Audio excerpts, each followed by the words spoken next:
Morning मेरे प्यारे बच्चों, कैसे हैं आप। अपन लेसन 9 भारतीय कृषि का अध्ययन कर रहे थे और अपन ने इसमें लास्ट वीडियो के अंदर मुद्रादायनी फसलें पढ़ना स्टार्ट किया था और उसमें सबसे महत्वपूर्ण यानी नकदी फसलें या वाणिज्यिक फसलें कहते हैं उनका अपन ने अध्ययन किया। और उसमें अपन ने कल जो है सरसों और उनका अध्ययन किया था और आज अपन उससे आगे कुछ और महत्वपूर्ण फसलें हैं उनके बारे में अध्ययन करेंगे, जिसमें अपन पढ़ने वाले हैं तिलहन। बच्चों, यहाँ तिलहन का मतलब तिल से नहीं है। मैं ऐसा नहीं कह रही हूँ जो तिल के लड्डू खा रहे हो आप उनके बारे में पढ़ेंगे, वो तिल होते हैं और ये तिलहन है, दोनों में बहुत बड़ा फर्क है। तिलहन का मतलब होता है इसके अंदर वो सारी फसलें शामिल है जिससे तेल प्राप्त किया जाता है, तो उन्हें अपन तिलहन फसलें कहते हैं। और तिल जो होता है वो केवल एक पर्टिकुलर एक फसल की बात हो गई, एक वस्तु की एक चीज की बात हो गई जिसका उपयोग अपन विभिन्न उत्पादन बनाने में, लड्डू बनाने में, पपड़ी बनाने में, तिल का तेल निकालने में काम में लेता है। और यहाँ जो तिलहन है, इस तिलहन का मतलब है वो सभी फसलें जिनसे तेल बनाया जाता, तेल प्राप्त किया जाता है। तो इसमें अपन पढ़ना स्टार्ट करते हैं। बहुत ही महत्वपूर्ण चीजें हैं, इनसे भी आपके सीधे प्रश्न बनते हैं कि तिलहन फसलों के बारे में बताइए, तो आपको उस वक्त ये सब चीजें लिखनी होगी, तो उसके बारे में पढ़ना स्टार्ट करते हैं। तिलहन फसल का बच्चों भारत में विश्व का 10% तिलहन उत्पादन होता है, यानी जितना पूरे विश्व में उत्पादित होता है उसका केवल 10% अपने भारत में उत्पादित होता है। और ये खरीफ और रबी दोनों के मौसम में उगाई जाती है, यानी कुछ तिलहन फसलें सर्दियों में उगाई जाएगी यानी रबी की फसल, कुछ तिलहन फसलें गर्मियों में उगाई जाएगी जिसको खरीफ की फसल कहेंगे अपन। ठीक है, तो सरसों वगैरह जैसे है तो ये अपन रबी में उगाएंगे सर्दी में, और मूंगफली वगैरह ये जो है ये भी रबी के अंदर, और बाकी जो फसलें हैं जैसे अपन के सोयाबीन वगैरह ये अपन खरीफ में उगाते हैं। तो बात करते हैं अपन इसमें मुख्य रूप से मूंगफली, सरसों, तिल, सूरजमुखी, अलसी, अरंडी, सोयाबीन ये मुख्य रूप से फसलें शामिल है। तो बच्चों, मूंगफली तो आप जानते ही हो, गर्मियों में आप सर्दियों में गरम गरम खाते ही ये सब चीजें, और बाकी सीजन में भी खाते हैं। सरसों आपको पता ही है, छोटे छोटे जिसको अपन राई के दाने सब्जी में भी डालकर सरसों का तेल भी आता है। इसके अलावा तिल भी आप जानते हैं, तिल के लड्डू, पपड़ी वगैरह अपन खाते हैं। सूरजमुखी का पीले रंग का आपने देखा होगा फूल होता है जिसकी सूरज की दिशा में उसका मुख होता है, तो सूरजमुखी का भी ऑयल बनता है जिसको कुकिंग के लिए काम में। अलसी, छोटे छोटे अलसी के बीज आपने देखे होंगे भूरे रंग के, डाइजेस्टिव सिस्टम अच्छा करने के लिए भी अपन अलसी को काम में लेते हैं, तो ये औषधीय गुणों वाला मेवा तेल भी बनता है इससे। अरंडी के बड़े बड़े पत्ते आपने देखा होगा, औषधीय रूप में आयुर्वेदिक दर्द वगैरह होता पत्ते भी लगाते हैं। इसके अलावा बाड़बंदी के रूप में भी पेड़ों में लगती है। इसके अलावा अरंडी के जो बीज होते हैं बच्चों, अगर मैं इन सभी बीजों के अंदर अगर किसी एक बीज की बात करूं कि सबसे ज्यादा तेल किससे प्राप्त होता है, तो वो अरंडी से प्राप्त होता है। तो अरंडी जो है सबसे ज्यादा तेल देती है और किसका क्या उपयोग है मैं आगे आपको बताऊंगी। इसके अलावा सोयाबीन आपको पता ही है, जो छोटे छोटे दानों के रूप में होता है, सैलेड के रूप में भी लेते हैं, प्रोटीन का भरपूर मात्रा में पाया जाता है, ये स्रोत है उसका। और सोयाबीन का तेल जो अपन खाना वगैरह बनाने में भी काम लगता है। तो इस तरीके से ये विभिन्न जो फसलें हैं ये तिलहन फसलों में शामिल है जिनका विभिन्न तरीके से अपन उपयोग करते हैं। और मूंगफली और सरसों इसका अपन 80% उत्पादन करते हैं, यानी जितनी भी ये फसलें अपन ने तिलहन की पढ़ी उसमें 80% मूंगफली और सरसों उगाते हैं, क्योंकि इनके तेलों का सेवन सर्वाधिक होता है और जयपुर के अंदर मूंगफली बहुत ज्यादा होती है। इसके अलावा जो बीकानेर है अपना, वो सर्वाधिक क्षेत्र के अंदर उत्पादित करता है। तो वैसे पूरे भारत में देखें तो गुजरात है। तो इस तरीके से मूंगफली बहुत ही और सरसों बहुत ही ज्यादा उपयोग में लेने के कारण 80%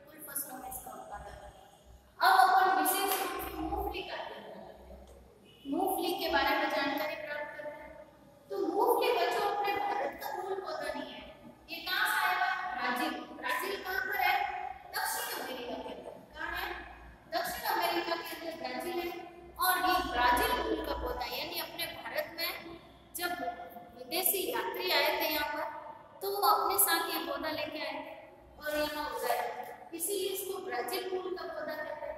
और विश्व का 30% यानी पूरे विश्व में जितना उत्पादित होता है उसका 30% केवल और केवल भारत में उत्पादित होता है। तो बहुत बड़ी बात होती है बच्चों, ये विश्व में अपना स्थान रखता है ये भारत। और इसको उगाने कब है? इसको उगाने की सीजन होती है खरीफ के मौसम में, यानी गर्मियों में उगाएंगे जब तो सर्दियों में गरम गरम करके खाएंगे अपन। तो इस तरीके से ये खरीफ के मौसम में उगाई जाती है। और देश की कुल तिलहन फसल का 45% मूंगफली अपने भारत में होती है, यानी जितनी ये तिलहन फसल है इसकी 45% मूंगफली केवल भारत में उत्पादित की जाती है। और अगर मैं देश की बात करूं तो देश में 85% पैदावार यानी 85% कौन कौन से, मैं 4 जिलों के नाम बता रही हूँ। गुजरात के अंदर नंबर 1, आंध्र प्रदेश में नंबर 2, तमिलनाडु नंबर 3 और महाराष्ट्र नंबर 4। इन 4 जगहों पर सर्वाधिक मूंगफली का उत्पादन होता है और बढ़िया क्वालिटी की मूंगफली होती है। इसीलिए इस क्षेत्र के अंदर मूंगफली के तेल का उपयोग सर्वाधिक मात्रा में होता है। वैसे भी बच्चों, जिस क्षेत्र के अंदर जो चीज उत्पादित होगी उसका यूज वहीं पर ज्यादा होगा। इसके बाद में अगर मैं राजस्थान में इसकी बात करूं तो राजस्थान के अंदर ये चित्तौड़गढ़, सवाई माधोपुर, भीलवाड़ा, जयपुर, बीकानेर, झालावाड़, कोटा, इन साइड में जो है मूंगफली का उत्पादन किया जाता है। जहां पर राजस्थान में यानी इंदिरा गांधी ने राजस्थान में क्या किया है? इंदिरा गांधी ने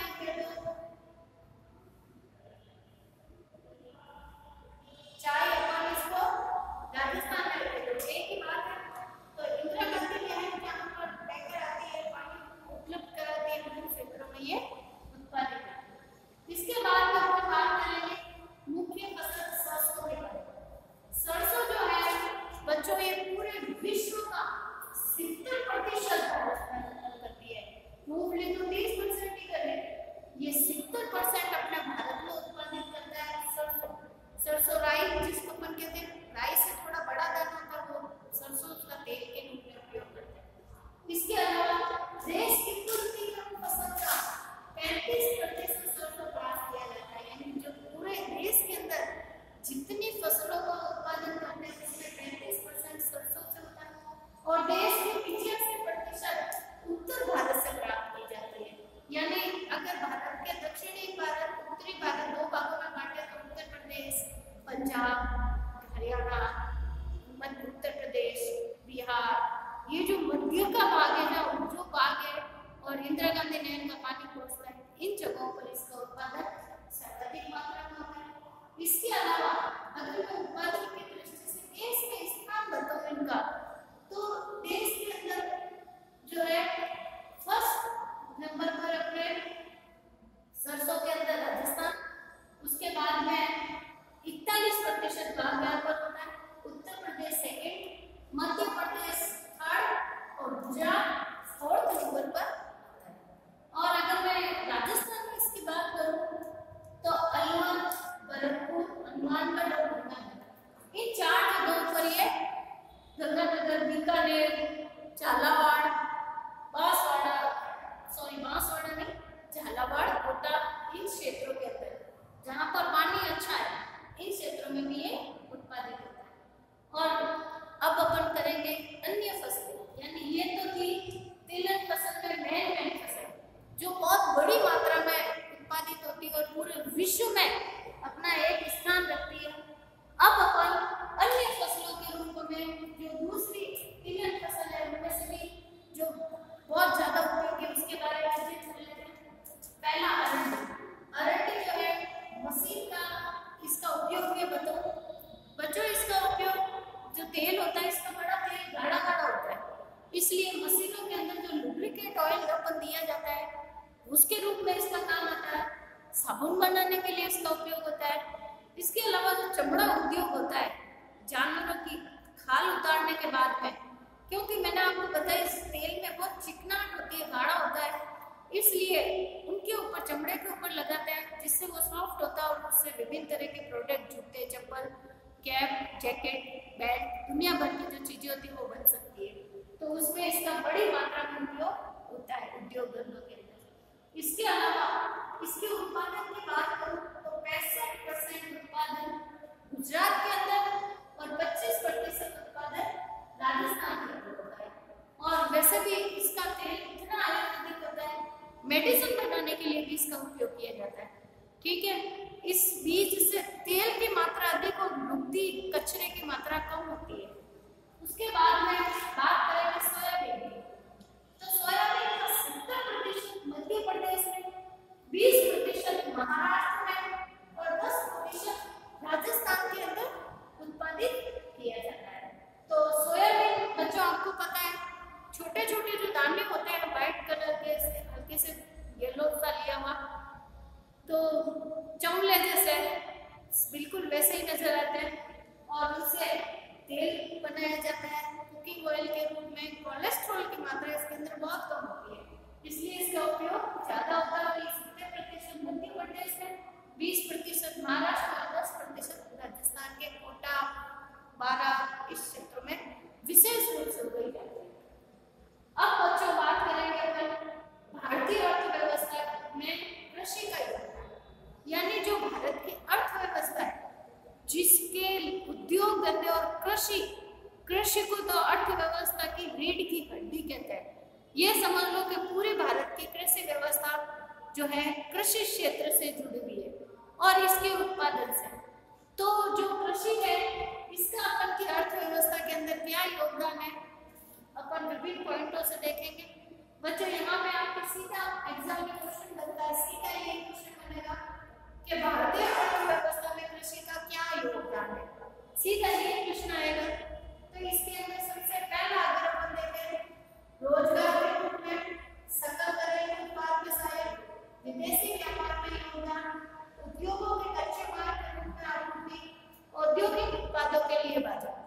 अब मैं आपको ये 5 जो इसके योगदान है 1 बाय 1 डिटेल में समझाऊंगी। रोजगार के रूप बच्चों भारत के अंदर सर्वाधिक लोग जो है कृषि क्षेत्र से जुड़े हुए हैं, बहुत ज्यादा प्रत्यक्ष रूप से जुड़े हुए हैं और बहुत सारे लोग अप्रत्यक्ष रूप से भी जुड़े हुए हैं। तो इस तरीके से अपन देखें तो ये बहुत बड़े जो है संख्या में लोगों को रोजगार उत्पन्न कराती है। और भारत तो वैसे भी कृषि प्रधान देश है, वर्षों बरस से अपने यहाँ पर बहुत ज्यादा उत्पादन होता है। तो इस तरीके से इसका कृषि में बहुत ज्यादा योगदान है, इसलिए लोगों को बहुत ज्यादा रोजगार उत्पादित कराता है।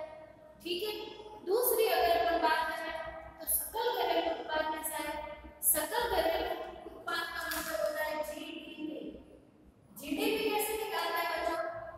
प्राथमिक क्षेत्र प्लस द्वितीय क्षेत्र प्लस तृतीय क्षेत्र, इन तीनों का जो योग होता है उसको जीडीपी कहते हैं। ठीक है, जीडीपी कहते हैं इसको। तो प्राथमिक क्षेत्र आपको पता है जिसमें कच्चा माल यानी प्रकृति से सीधा सीधा प्राप्त हो, चाहे वो कृषि हो, चाहे वो खनन हो, चाहे वो खनिज, मत्स्य पालन, मुर्गी पालन, यानी सीधा सीधा याद कर लो वो क्षेत्र जिसमें प्रकृति उत्पादित करती है, व्यक्ति तो केवल बीज छोड़ के रह जाता है, प्रकृति बनाती है, वो प्राथमिक क्षेत्र। इसके बाद में द्वितीय क्षेत्र के अंदर जो प्रकृति से प्राप्त हुआ है उसको बनाना, विनिर्माण करना। जैसे अपन ने गेहूं उगाया और प्राथमिक क्षेत्र, गेहूं उगाने के बाद में आटा बना रहे, बिस्किट बना रहे, केक बना रहे, वो द्वितीय क्षेत्र। और तृतीय क्षेत्र के अंदर जो अपन ने केक, बिस्किट, आटा बनाया उसको मार्केट में बेच रहे। ठीक है, तो बेचना सेवा क्षेत्र में शामिल होता है, वो भी तृतीय क्षेत्र में आएगा। इसके अलावा बेचने पे जो रुपए पैसे आएंगे, बैंक में जमा कराएंगे, बीमा कराएंगे, ये सारी चीजें तृतीय क्षेत्र के अंदर आती है। और तीनों के जो योग होते हैं उसको अपन जीडीपी कहते हैं, यानी सकल घरेलू उत्पाद कहते हैं। ठीक है, तो इस तरीके से जब ये विभिन्न तरीके के कार्य करते हैं तो अपन को इनकम होती है। इनकम होने के साथ में अपन सरकार को टैक्स भी पे करते हैं, इससे अपन के राष्ट्र की आमदनी भी बढ़ती है, विदेशों में भी व्यापार करते हैं।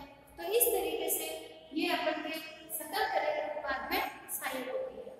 इसके बाद में तीसरा पॉइंट है व्यापार में योगदान। तो बच्चों विदेशी व्यापार में योगदान की अगर मैं बात करूं तो भारत जो है वैश्विक कृषि में निर्यात करता है, यानी अपने यहाँ पर बहुत सारी ऐसी चीजें होती है जिनका अपन विश्व में जो है निर्यात भी करते हैं। आयात और निर्यात आप समझते होंगे। आयात मतलब बाहरी देश से अपने देश में मंगवाना और निर्यात का मतलब होता है अपने देश से बाहर भेजना। तो 2.7% जो है इसका योगदान है कुल निर्यात के अंदर, और भारतीय कृषि उत्पाद के निर्यात की दृष्टि से विश्व का 10वां बड़ा देश है। कितने नंबर पे आता है? 10वें नंबर पे देश आता है कि भाई 10वें नंबर पे जितना विदेशी व्यापार होता है उसका 10% केवल भारत करता है। और इसके अलावा यह भारत के कुल निर्यात का 4था बड़ा सेक्टर है। यानी अगर मैं मसाले, सूती कपड़ा और ये जो जूट वगैरह है उसके बाद में अगर मैं बात करूं तो 4थे नंबर पर ये अपना आता है। इसके अलावा जो है निर्यात के रूप में अपन चाय, चीनी, तिलहन, तंबाकू, मसाले, ताजे फल, बासमती चावल, इन चीजों का भी प्रमुख रूप से उत्पादन करके कृषि सामग्री के रूप में इनको अपन निर्यात करते हैं। इसके अलावा जूट, कपड़ा, मुर्गी पालन आदि चीजें भी इसमें शामिल करते हैं, जिनका अपन जो है निर्यात और आयात दोनों करते हैं। अच्छा, इसके अलावा उद्योगों के लिए कच्चा माल, मैंने नेक्स्ट पॉइंट आपको चौथा बताया, उद्योग के लिए कच्चे माल के रूप में आपूर्ति। यानी कोई भी आप उद्योग लगा रहे हो जो कृषि आधारित कच्चा माल चाहिए तो उसका कच्चा माल भी अपन को खेतों से ही प्राप्त होगा। जैसे मैंने आपको कई बार एग्जांपल दिया, आप सूती कपड़े की मिल खोलना चाहते हो तो उस मिल के लिए जो है कच्चा माल क्या चाहिए अपन को? कपास। कपास यानी रुई, वो कहाँ से आएगी? वो अपने खेतों से आएगी। तो इस तरीके से कच्चे माल के रूप में अपन इसका उत्पादन करते हैं। इसके अलावा अपन जो है जूट बना रहे हैं, बोरियां बना सकते हैं, उसके अंदर जूट के द्वारा झाड़ू बनाते हैं, चटाइयाँ बनाते हैं, सजावटी सामान बनाते हैं। इसके अलावा वनस्पति तेल जो अपन ने अभी तिलहन फसलें पड़ी है, इसके अंदर जो कुकिंग ऑयल जिसको अपन कहते हैं, विभिन्न तरह के तिलहन फसलें जैसे मूंगफली, सरसों की, सूरजमुखी, अलसी, अरंडी, सोयाबीन, इनका उत्पादन करके भी अपन तेल का भी निर्यात करते हैं और विभिन्न तरह की सामग्री बनाने में इसका यूज होता है। इसके अलावा जो है रबड़ उद्योग, रबड़ से आज के समय में आप देख रहे हो कई सारी चीजें रबड़ से बनी हुई होती है। तो इस तरीके से ये विभिन्न वस्तुएं हैं जिनका, अच्छा इसके अलावा मैं चीज भूल गई, गरम मसाला, तेज पत्ता है, लौंग है, इलायची है, ये चीजें अपने भारत की विश्व प्रसिद्ध है। आज से नहीं बच्चों, बरसों बरस से जो ईस्ट इंडिया कंपनी भारत आई थी, फ्रांसीसी कंपनी आई थी, पुर्तगाली आए थे, ये सब व्यापार के लिए तो आए थे। अपने यहाँ तो इन चीजों का खजाना है। इसके अलावा मैं बताऊँ आपको, गरम मसाले जो अपने दक्षिण भारत केरल में भरपूर मात्रा में होते हैं। सोना, सिंधु सभ्यता के समय भी जो मौर्य मिलियों से ये पता चलता है भारत से वहां तक व्यापार होता था सोने का। इसके अलावा तांबा जो उनके खेतड़ी राजस्थान से जो सिंधु सभ्यता में अवशेष मिले, ताम्रयुगीन सभ्यताएं जिनको कहते हैं, यहाँ से उनका व्यापार होता था। तो इसके अलावा सूती कपड़ा, ब्रिटिश तो सूती कपड़े के लिए अपन के यहाँ से जो विदेशों में माल भेजना शुरू कर दिया था, बड़ी मात्रा में इनकम करने लगे थे कच्चा माल बेचकर। तो इसके अलावा चंदन की लकड़ी बहुत ही बढ़िया क्वालिटी की अपने यहाँ पर होती है कर्नाटक के अंदर। तो ये सारी चीजें हैं जिनका पूरे विश्व में उपयोग होता है और व्यापार होता है। उसके बाद में नेक्स्ट क्लास औद्योगिक उत्पादों के लिए बाजार, यानी भारत एक बहुत बड़ा बाजार भी है। यानी भारत का 60% जनसंख्या ग्रामीण क्षेत्रों में रहती है और वो कृषि पर निर्भर है। और कृषि से संबंधित यंत्र जैसे ट्रैक्टर है, जो कल्टीवेटर है, जुताई के सामान है, खाद है, कीटनाशक है, ये सभी जो है बाजार उपलब्ध कराती है। क्योंकि जब खेती करेंगे तो ये सारी चीजें भी चाहिएगी, यानी इनसे जुड़े हुए जो सामान है उनकी भी बिक्री ज्यादा होगी, तो मार्केट भी मिलता है अच्छा खासा ये सारी चीजें बेचने के लिए। इसके अलावा मंडी वगैरह भी तैयार होती है जहाँ भी मजदूरों को और व्यापारियों को यहाँ पर काफी सारा रोजगार प्राप्त होता है। तो बच्चों, इस तरीके से भारत का आकलन करें तो हम यह जान पाएंगे कि कृषि यहाँ भारत की अर्थव्यवस्था का आधार है। आधार रीढ़ की हड्डी, मैंने आपको कहा, यानी जैसे अपना पूरा शरीर एक रीढ़ की हड्डी पे खड़ा है, उसी तरीके से भारत की अर्थव्यवस्था भी कृषि के ऊपर है। वहीं से आय होती है, आय इनकम का एक बहुत बड़ा स्रोत है। इसके अलावा यहाँ पर जो है कृषि मानसून पर अधिक निर्भर है। इस कारण से अनियमित और अनिश्चितता के कारण इतनी बड़ी क्षेत्र के अंदर अपन उत्पादन कर रहे हैं, कृषि कर रहे हैं, पर फसल का उत्पादन जो प्राप्त होना चाहिए उतनी बड़ी मात्रा में प्राप्त नहीं हो सकता। इसके अलावा कभी बाढ़ आ जाती है, कभी अपने राजस्थान को देखो तो सूखा पड़ जाता है, तो किसानों को नुकसान भी बहुत होता है। बहुत बड़ा क्षेत्र इस पर आश्रित है तो बहुत बड़ा नुकसान भी उठाता है। यदि भारत में कृषि का विकास करना है तो हमें कृषि के प्राचीन स्वरूप जो है परंपरागत तरीके हैं, हल बैल से खेती करना, यूं ही जो घर में बीज पड़े उनका काम में ले लेना, तो उनसे उत्पादन नहीं बढ़ेगा। अपन को आधुनिक कृषि के तरीके काम में लेने पड़ेंगे, उपचारित बीजों का उपयोग करना पड़ेगा। वहाँ तक जो है सरकार को नहरों के द्वारा पानी पहुँचाना पड़ेगा। इसके अलावा जो परंपरागत जल संरक्षण के स्रोत है, जो मैंने आपको लास्ट चैप्टर में बताए थे, उनका ज़्यादा से ज़्यादा उपयोग करना पड़ेगा, उनकी रिपेयरिंग करनी पड़ेगी। और जो है इसके अलावा जीवन निर्वाह में प्रयोजित होने वाले परिवर्तन करने पड़ेंगे। साथ ही कृषकों को जो है अशिक्षा, गरीबी और ऋणग्रस्तता से आए दिन कर्जे में डूबे रहते हैं, उससे बाहर निकालना पड़ेगा। सरकार को ऐसे कई सारी योजनाएं बनानी पड़ेगी जिसमें किसानों के ऋणों को माफ किया जाए, उनको ऋण दिए जाए ताकि वो ज़्यादा से ज़्यादा कृषि क्षेत्र के अंदर उत्पादन कर सके और इस तरीके से उनकी आर्थिक स्थिति भी अच्छी हो जाएगी और भारत में उत्पादन भी बढ़ जाएगा। तो बच्चों, इस तरीके से अपन ने देखा कि जो कृषि का बहुत ही विशेष योगदान है, और अपन ने मुद्रा धान्य फसलों के अंदर तिलहन का पड़ा, मूंगफली पड़ा, सरसों पड़ा, कुछ अन्य फसलें भी पड़ी, और भारत विशेष रूप से भारत में कृषि का योगदान अपन ने देखा, जो रोजगार के रूप में, सकल घरेलू उत्पाद के रूप में, विदेशी व्यापार के रूप में, उद्योगों में कच्चे माल और औद्योगिक उत्पादन के रूप में बाजार अपन ने देखा। इस तरीके से यह बहुत महत्वपूर्ण स्थान रखता है।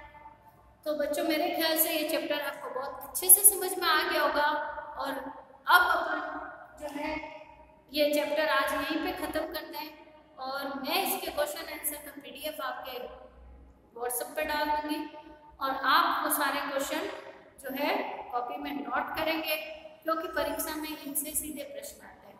तो नेक्स्ट वीडियो में मिलते हैं। Thank you.